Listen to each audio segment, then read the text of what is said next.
Middletown, California is in Lake County, which hasn't changed in generations. So this county has bordered in number 1 to number 3 poorest county in the state since the 70s.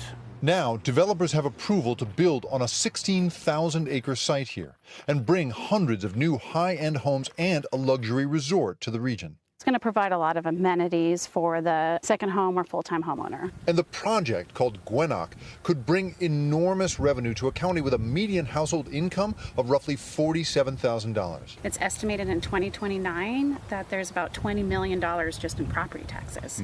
So just the economic influx, also the number of jobs for the local community. But in California, where wildfires are getting worse and worse, Lake County has a particularly frightening history of fire. How much is fire kind of part of the culture of this place? My house burned in 2015. I've rebuilt it. We live with it. As people in Florida know hurricanes, we know fires.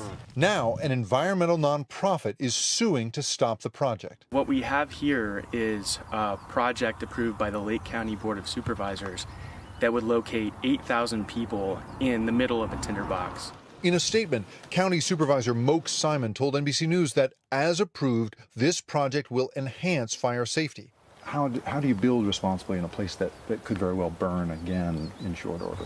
I really believe that with proper planning and fire resiliency, it can create a safer land than it is today. The development has several fire strategies. It pays for a new fire station and helipad. It buries power lines underground, and grazing and fire breaks will minimize potential fuel. Somebody from the outside says, but you guys know how dangerous this is. How could you possibly let them build it? If I thought it was a danger or threatened my life or my family, I would be fighting hard against it. The project could mean a lot of money for the county, but the lawyers opposing it say that is the wrong math. How many lives are worth it? Is it worth it if 5 people die in the next fire because they can't evacuate?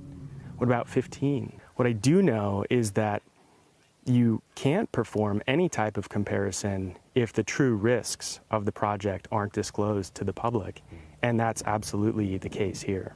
Shep, wildfire is really built into the culture of this place. When neighbors sit down together, the small talk is about fire. And that's why the locals here say they should be the ones making the decision about this development, whether it should go forward. Meanwhile, the lawyers in opposition to this development basically say that the era of local authorities making these kinds of decisions in the age of wildfire has to be over.